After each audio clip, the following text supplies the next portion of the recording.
এসো হে বৈশাখ এসো এসো স্নানে শুচি হোক ঘরে যাক যাক যাক এসো এসো এসো হে বৈশাখ এসো এসো হিন্দু মুসলমান মিলিয়া বাউলা গানার মুর্শিদি গাইতা মিলিয়া বাউলা গানার মুর্শিদি গাইতা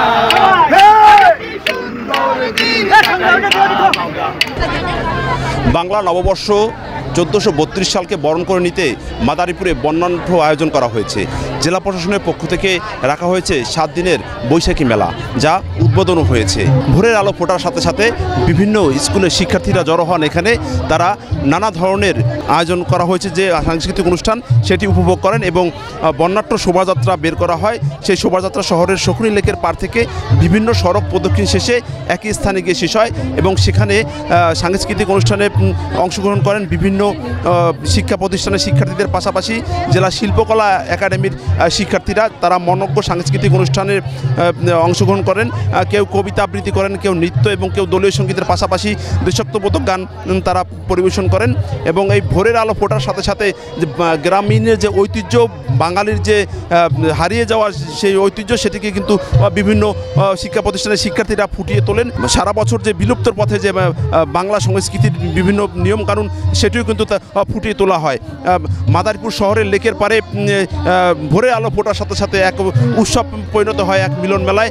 বিভিন্ন ধরনের শিক্ষার্থীদের পাশাপাশি অভিভাবক এবং সামাজিক সংগঠনের পক্ষ থেকেও কিন্তু এই শোভাযাত্রা র্যালিতে অংশগ্রহণ করা হয়েছে।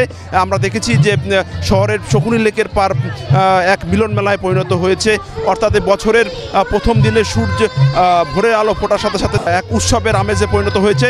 সবার প্রত্যাশা পুরানো যে বৈষম্য রয়েছে, পুরানো যে ব্যথা রয়েছে, সেই ব্যথা ভুলে গিয়ে নতুন সূর্যোদয়ের সাথে সাথে আগামীর বছর ভালো কাটুক এবং সবাই ভালো থাকুক, দেশের শান্তি কামনায় কিন্তু কামনা করেছেন। এখানে অংশ নেওয়া বিভিন্ন বয়সের শিক্ষার্থীদের পাশাপাশি সামাজিক সংগঠন এবং জেলা প্রশাসনের পক্ষ থেকে যে আয়োজন করা হয়েছে, সেই আয়োজনে অংশ নেওয়া সকলের প্রত্যাশা যে আগামীর বাংলাদেশ ভালো কাটুক, সবাই ভালো থাকুক, সকল বৈষম্য দূর হয়ে যাক, মানুষের মাঝে হানাহানি এটি দূর হয়ে যাক, সবাই কিন্তু সেটি প্রত্যাশা করেছে।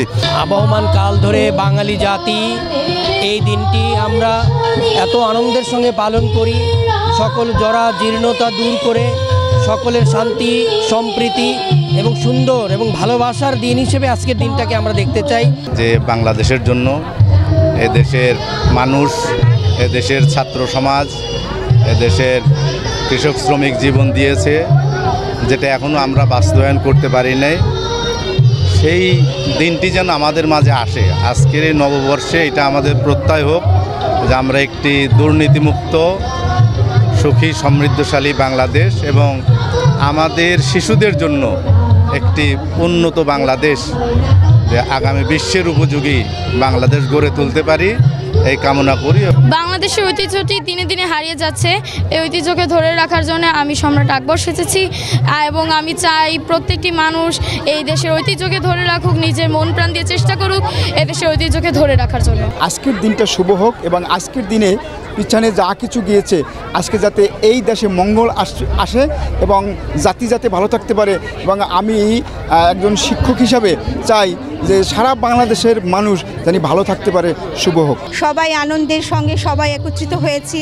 প্রত্যাশা একটাই থাকবে, বৈশ্বিক যত বৈষম্য আছে সব দূর হয়ে যাক। মাদারীপুর শহরের শকুনি লেকের পারে যে বৈশাখী মেলা, সেই বৈশাখী মেলা কিন্তু 7 দিনব্যাপী শুরু হয়েছে। সেই মেলায় কিন্তু বিভিন্ন বয়সের মানুষ এখানে ভিড় করছেন এবং আনন্দ উৎসবের মধ্য দিয়ে কিন্তু কাটাচ্ছেন। সব কিছু মিলে বলা যায় যে মাদারীপুরের শহরের শকুনি লেকের পারে যে বৈশাখী আয়োজন, সেটি উৎসবে পরিণত হয়েছে। অর্থাৎ এই ভোরের আলো ফোটার সাথে সাথে মানুষ বিভিন্ন ধরনের পোশাক পরে এবং বাঙালির যে ঐতিহ্য, সেটিকে ধরে রাখার জন্য কিন্তু এই এত বড় আয়োজন বলে জেলা প্রশাসন থেকে আমাদেরকে জানানো হয়েছে। তো এই ছিল আমার কাছে মাদারীপুর শহরের যে বর্ষবরণ অনুষ্ঠান গ্রহণ করা হচ্ছে তার সবশেষ।